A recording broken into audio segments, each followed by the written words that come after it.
Fala, fiel! Estamos de volta com mais um vídeo exclusivo de notícias do todo-poderoso Corinthians. Antes, já se inscreva e deixe seu like para ficar por dentro de todas as informações sobre o Timão. Agora vamos para a notícia. O Corinthians está avançando nas negociações com o goleiro mencionado. Essa é uma narrativa que merece ser explorada. Neste momento, ele se destaca como a escolha preferida para assumir a titularidade no lugar do Hugo, embora tudo dependa de um aspecto que explicarei mais adiante. Também será discutido o embate que ocorrerá nesta quinta-feira, quando o Corinthians enfrentará o Racing do Uruguai com o time principal em campo. Contudo, é importante ressaltar que a equipe não estará completa devido a algumas limitações. Seguindo adiante, é necessário mencionar que o clube divulgou a relação dos jogadores convocados. É válido ressaltar o trabalho do treinador, que tem se mostrado eficaz ao apresentar a lista de maneira clara. Nela, o Ranieri aparece como desfalque, pois está lidando com um edema no músculo anterior da coxa direita. O volante está em tratamento e não se juntou ao time. Outro jogador que também estará ausente, como já se esperava, é o Memphis Depay, que está se recuperando de uma entorse no tornozelo. Além desses dois, temos o Gustavo Henrique, que passou por um procedimento cirúrgico. Também se menciona o Rodrigo Garro, mas em termos de novos desfalques, apenas o Ranieri e o Memphis Depay estão fora. Para esclarecer, não faz sentido chamar um desfalque de reforço, embora isso possa gerar confusão. O Félix Torres, que está suspenso, também não viajou. É realmente complicado afirmar que um desfalque é um reforço, assim não usarei mais. Esse termo apenas direi que ele está indisponível. O treinador está realizando uma série de testes com os zagueiros. Na verdade, não se trata de um rodízio, pois essa não é a expressão mais adequada. Ele busca a melhor formação defensiva até o retorno do zagueiro principal, que é o Gustavo Henrique, além de considerar o período de contratações, pois será crucial trazer jogadores neste ano. Isso é indiscutível. Não importa quem assumirá, a presidência, a diretoria, o comando técnico ou até mesmo o Gandula, o Corinthians precisa urgentemente de reforços. Portanto, até que isso ocorra, o time precisa encontrar uma zaga sólida. Para o confronto contra o Racing, a expectativa é que a formação inclua João Pedro Tioca e André Ramalho. Sinceramente, essa combinação me parece mais interessante do que qualquer outra defesa apresentada até agora. André Ramalho e Félix não me atraem tanto quanto essa alternativa. João Pedro Tioca e André Ramalho realmente são os que mais me agradam até o presente momento. É claro que a verdadeira avaliação acontecerá em campo, pois será necessário observar como essa zaga se comportará durante o jogo. Para que tenham uma noção, acredito que a escalação de amanhã será a seguinte: Hugo Souza no gol, Mateuzinho na lateral direita, André Ramalho e João Pedro Tioca na zaga e na lateral esquerda. É importante observar, não apenas na teoria, mas também em ação, como a defesa se comportará neste embate. Para esclarecer, imagino que a equipe de amanhã será estruturada da seguinte maneira: Hugo Souza na meta, Mateuzinho na lateral direita, André Ramalho e João Pedro Tioca na defesa. E na lateral esquerda, Fabrício Anchileri. No setor do meio-campo, contaremos com José Martins e Michael Carrillo. Há uma dúvida entre Breno Bidon e Igor Coronado, e acredito que a escolha recairá sobre Bidon. No ataque, teremos Romero e Yuri Alberto. Essa formação, a meu ver, deve seguir o esquema 4-1. Em geral, ao analisar a colocação dos jogadores, mesmo com todo o respeito, percebo que essa pode ser a configuração mais eficaz. Portanto, creio que será um 4-1 com Romero atuando pelo lado esquerdo. Se eu tivesse a responsabilidade de escalar, escolheria essa formação. No esquema 4-4-2 não sei, mas imagino que Maicel poderia jogar entre as linhas, com uma linha de 4 Carrillo pelo lado direito, José Martins no meio, Bidon na esquerda e Romero também por ali, enquanto na frente estaria Yuri Alberto. Esse deve ser o time do Corinthians. Ficou claro. Muitas pessoas não previam isso, mas a movimentação de Maicel entre as linhas Carrillo, em um lado Romero, no outro Bidon centralizado, e Martins e Yuri na frente faz sentido. Não sou muito fã do esquema 4-1 e tenho pouca preferência pelo 4-4-2, que consiste em duas linhas de 4 e 2 atacantes, mas o considero mais interessante do que o 4-4-1. E no banco teremos Kaique no ataque. Na lista dos jogadores relacionados, os atacantes incluem Héctor Hernandes, conhecido como Bebeto da Fiel, Kaique Romero Tales e Yuri. Os goleiros são Felipe Longo, Hugo Souza e Matheus Donelli. Na defesa, encontramos André Ramário e João Pedro Tioca. As laterais contam com Anchileri, Hugo Maná, Matheus Bidu e Mateuzinho, o que significa que Maná e Hugo retornaram à lista, enquanto o Palácio não foi convocado. No meio-campo, temos Alex, Cansado, Santana, André Carrídio, Breno Bidon, Igor Coronado, José Martins, Michael e Rian. Quanto aos atacantes, já mencionei anteriormente. Assim, temos uma boa opção para o lado esquerdo do ataque, que é Kaique, que está no banco. O treinador ficou satisfeito com o desempenho dele nos treinos? Embora não tenha impressionado completamente a escassez de opções, é um desafio real.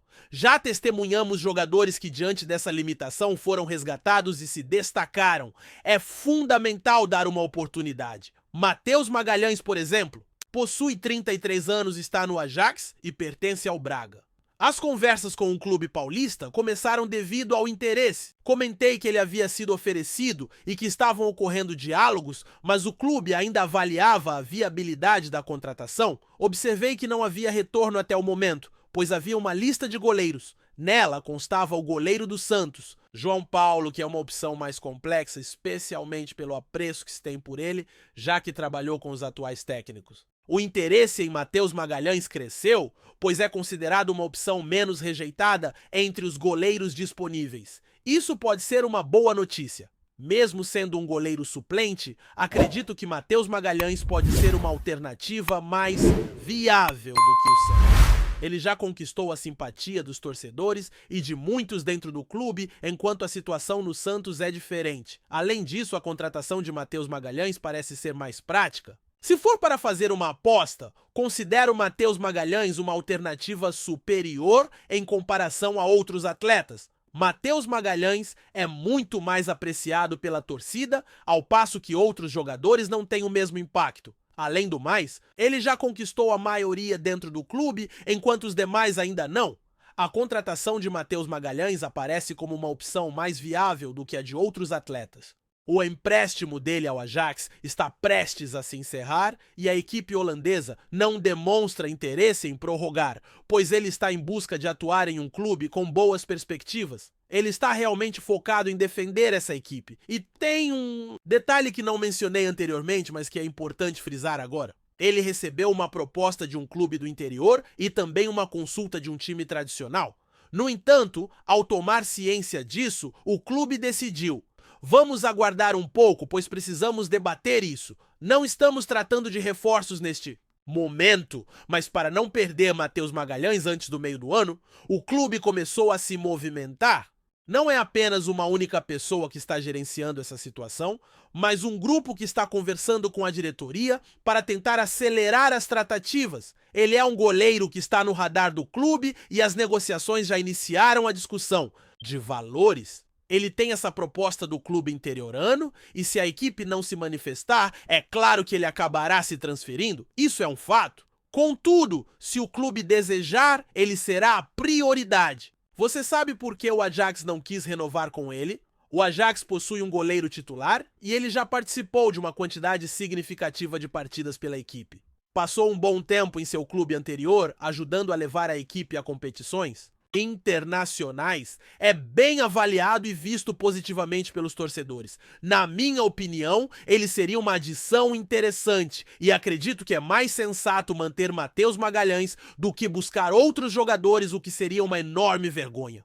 Além disso, investigações indicam vínculos entre dirigentes do clube e organizações suspeitas. A análise de sigilos bancários revelou como uma comissão milionária contratual foi direcionada a uma conta mencionada em apurações. Esse aspecto é de fato bastante polêmico. Seria realmente uma situação vergonhosa, não uma investigação. Revelou uma ligação entre os dirigentes do clube e um esquema organizado. A quebra de sigilos bancários ilustrou como uma comissão milionária de um contrato foi parar em uma conta denunciada. Esse fator é realmente ousado, trazendo à tona informações significativas na esfera policial. A Delegacia de Repressão à Lavagem de Dinheiro seguiu o fluxo dos recursos ligados ao contrato entre o clube e outras entidades. De acordo com os investigadores, os resultados da apuração confirmam a relação entre dirigentes do clube e integrantes do esquema, embora os nomes não sejam revelados para evitar complicações. A equipe investigativa teve acesso aos dados coletados. Uma ampla quebra de sigilos bancários revelou as contas que movimentaram um montante expressivo, pagos de forma indevida, como comissão pelo contrato. Os valores saíram da conta do clube e foram transferidos para uma conta já reportada às autoridades meses antes de um evento trágico. Conforme o relatório técnico de análise financeira, o desvio ocorreu em 2 remessas, uma delas para empresas que já são conhecidas que participaram de campanhas. Essa rede efetuou repasses significativos para uma empresa registrada em nome de uma jovem que mora na periferia. Em uma data específica, essa empresa já usada para transações irregulares transferiu uma quantia considerável para intermediações tecnológicas. Na etapa final do esquema, foram realizadas transferências que totalizaram um valor elevado para um destinatário determinado. Uma entidade foi mencionada durante a situação questionando o paradeiro do dinheiro que saiu da comissão. Essa entidade foi citada por uma pessoa que sofreu um ataque em um espaço público, como muitos devem recordar, e estava em acordo com promotores de justiça. Em documentos, essa pessoa é mencionada como colaboradora em relação a temáticas ligadas ao futebol e à empresa. Uma comissão foi citada por uma pessoa que enfrentou dificuldades no aeroporto de Guarulhos, lembram-se? Esse indivíduo fez uma delação em colaboração com promotores.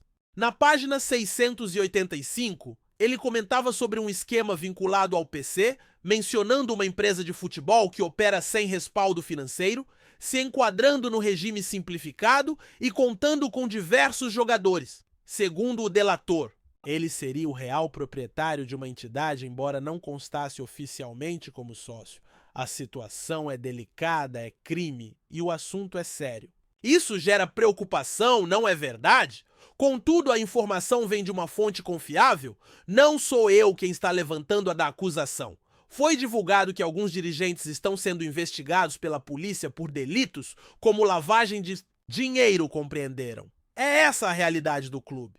Antes de prosseguirmos, te pedimos que deixe seu like e já se inscreva no canal para não perder nenhuma novidade exclusiva do Corinthians continuando. Nas últimas semanas, o noticiário esportivo vem sendo agitado por um rumor de bastidores que, se confirmado, poderá representar um divisor de águas para o futuro do Sport Clube Corinthians Paulista. Fontes ligadas ao clube e ao mercado financeiro indicam que a Ambev, gigante do setor de bebidas, estaria em negociações avançadas para assumir parte significativa das dívidas do Timão.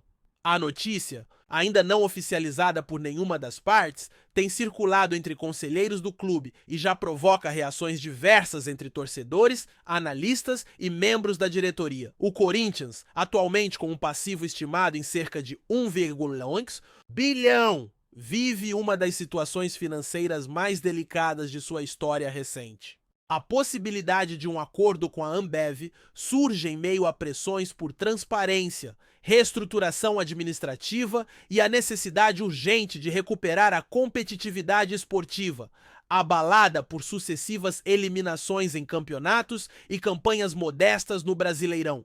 Especulação aponta que a entrada da Ambev se daria não apenas como patrocinadora master, função que já ocupou em anos anteriores, mas como uma parceira estratégica com direito à participação em decisões administrativas e comerciais. Do clube, o modelo lembra movimentos recentes do futebol europeu, em que empresas assumem dívidas de grandes clubes em troca de influência na gestão e participação nos lucros futuros. Dentro da torcida corintiana, a reação é mista. Enquanto muitos enxergam na possível parceria uma tábua de salvação para o caos financeiro, outros manifestam preocupação com a autonomia e a identidade do clube. O Corinthians é do povo, não pode virar empresa de cerveja, comentou um torcedor nas redes sociais.